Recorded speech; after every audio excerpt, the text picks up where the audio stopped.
Okay, welcome back. What I want to do is continue with Unit 305, okay? And we're looking at Session 19, Regulatory Requirements, Selection and Erection, okay?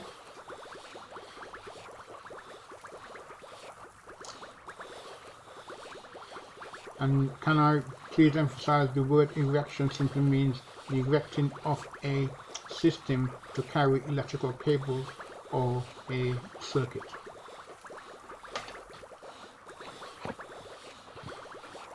Okay.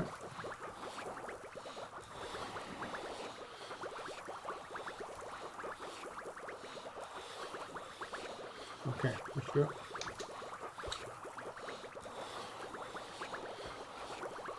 Here, understand how the IET wiring regulations impact upon the installation of wiring systems, associated equipment and enclosures, in particular when selecting and erecting wiring systems.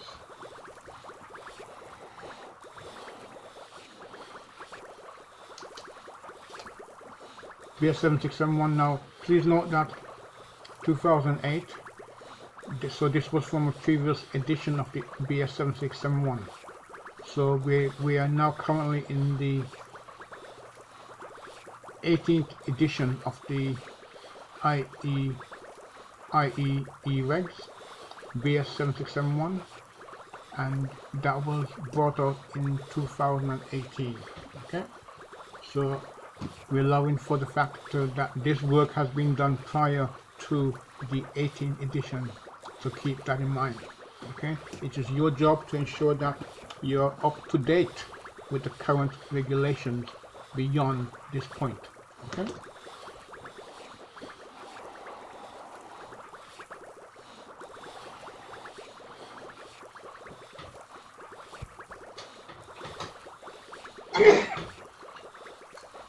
Excuse me, sorry about that.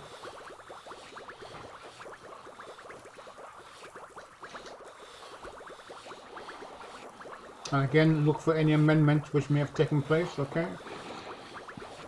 So forth, okay? Just make sure it can be read, and you take into account any amendments which might now be applicable in your case.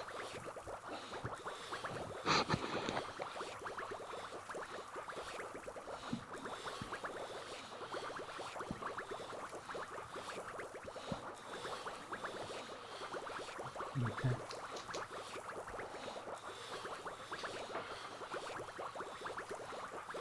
It shows you here the amendment that was carried out. Now, again, you need to make sure that there been any further amendments in regards to the 18th edition, which was brought out in 2018.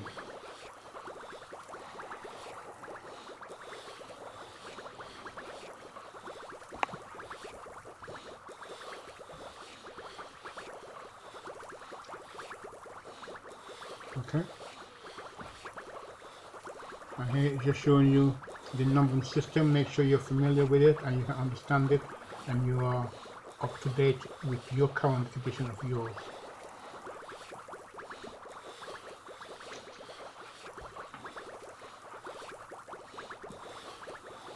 And here you have what is trying to tell you that a wiring system is defined as an assembly made up of cable or bus bars and parts which secure and, if necessary, enclose the cable or bus bars. Okay? And again, you must comply with the current regulations as it applies in your time.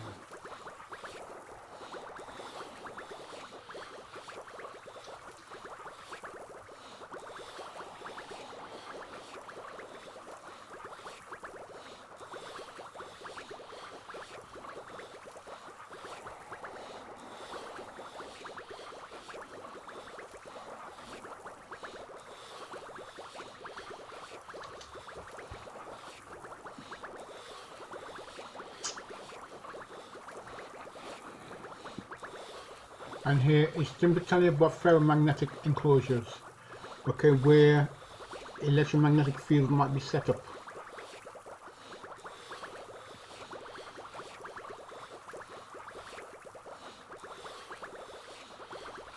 And it is to ensure that all conductors are contained within the same enclosure. This is to neutralize any electromagnetic effect or ferromagnetic effects. Okay.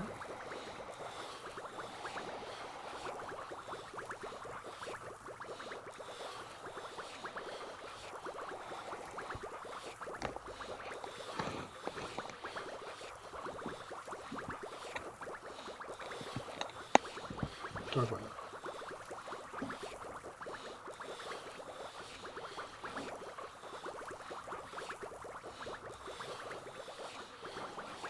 Okay, let's go back a bit, make sure we can get it all in. Okay.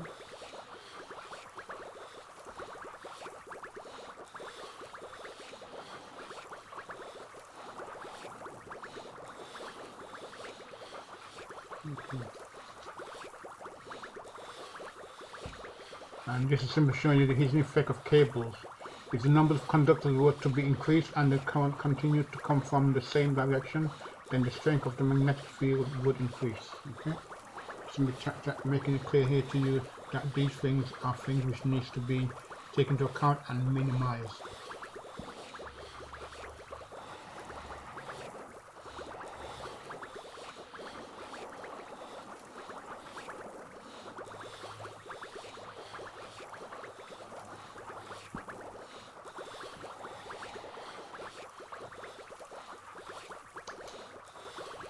Eddy currents. Now, in regards to eddy currents, what we're trying to say here is that line on neutral circuit conductors. Now, you cannot have one conductor running in through a metallic entry point, because what happens is that if it's a single conductor, whether it is live or neutral, that's going to set up a magnetic field around here, and that current is called eddy currents. Now, whenever you get eddy currents, it causes heat to be generated, and the more cables you have here, it's more likely the more heat you're going to have. So what then happens is that these insulation then begins to come soft and begins to expose themselves. Therefore, what then happens is that you can then get a trapping down of current flowing through the cables because the insulation has broken down and trapping down to this metal conductor or steel plate. That then becomes a massive problem for you, because you then bring in this circuit, this steel plate alive, and anybody touching this steel plate will get an electric shock, providing the conditions were right.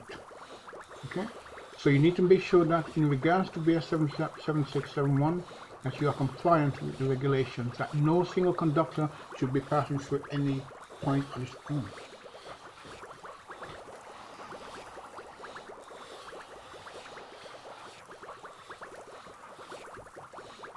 Okay.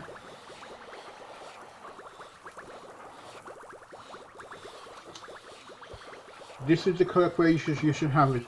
Line and neutral conductors should be running together through the same entry point steel plate. Thereby, this effect neutralizes any eddy current that may exist.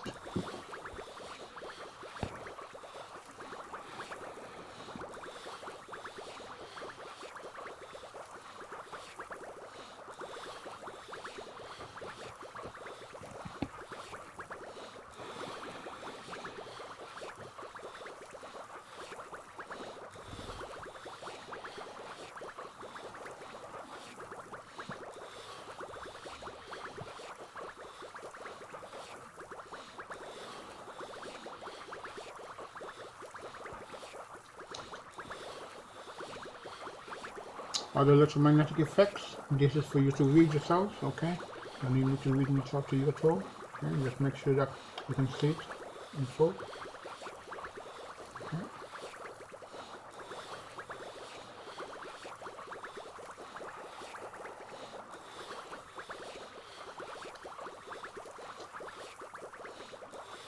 And again, make sure that these are still relevant. Check, check, check. It is your responsibility to do that, and that they're still compliant with the current regulations. If the numbers have changed, then all you will need to do is to change the numbers, but you will need then to look at this. This would be your guide, steel wired armored cable. Okay.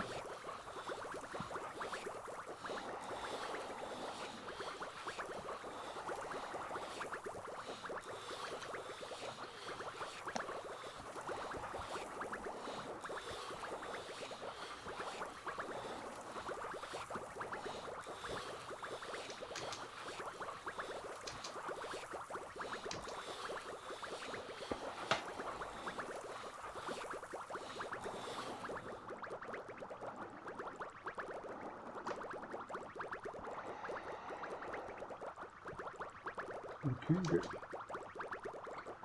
That's nothing here as well. Okay. Yeah.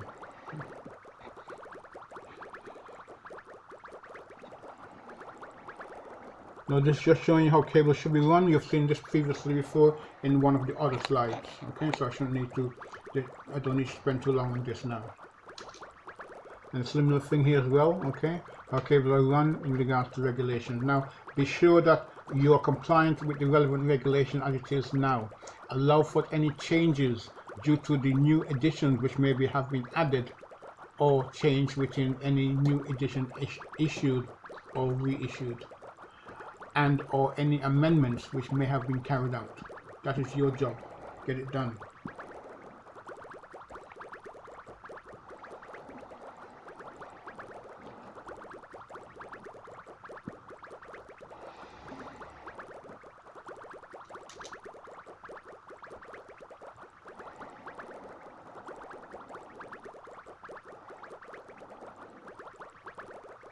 And here again you have here section 2527. Just check whether that section has changed. And again you're looking under the heading of selection and erection to minimize the spread of fire. So that will come under given section in your IEE regs.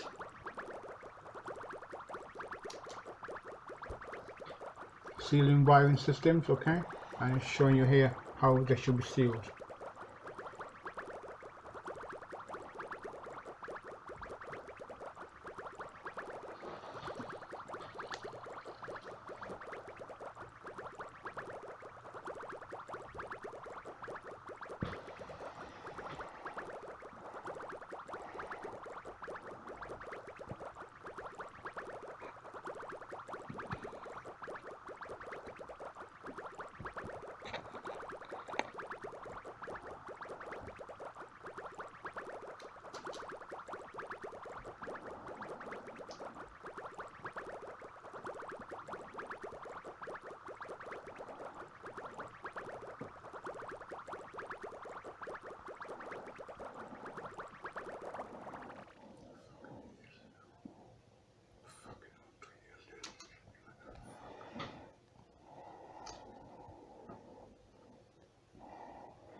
Fire seals, okay.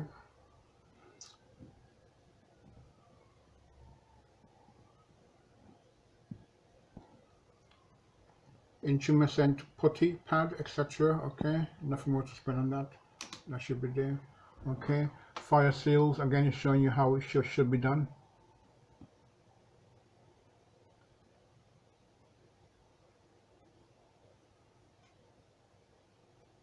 And again, look for any changes in this specification. Okay.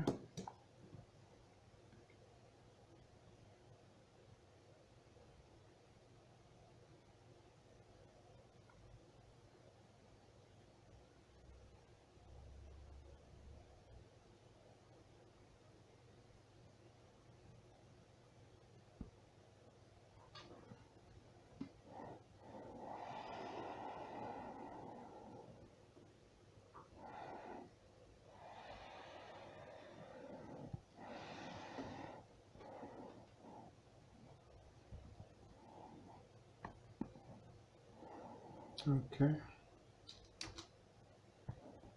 And again, showing you here how that should be done as well. Okay.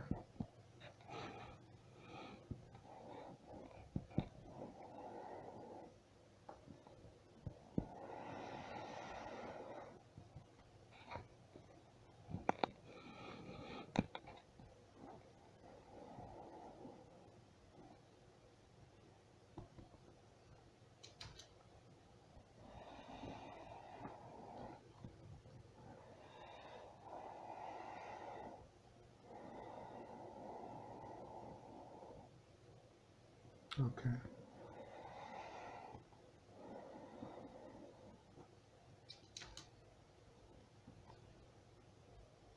Fire risk, again, check that your reference points and reference numbers are up to date. That is your job.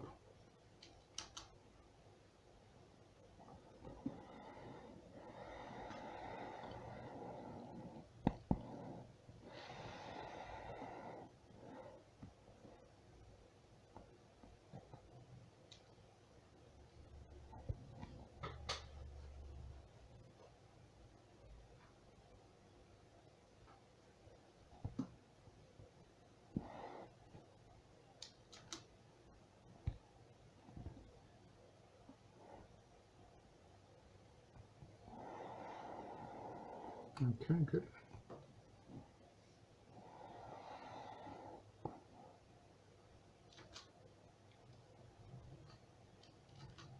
Okay, thank you. Have a good day. Bye-bye.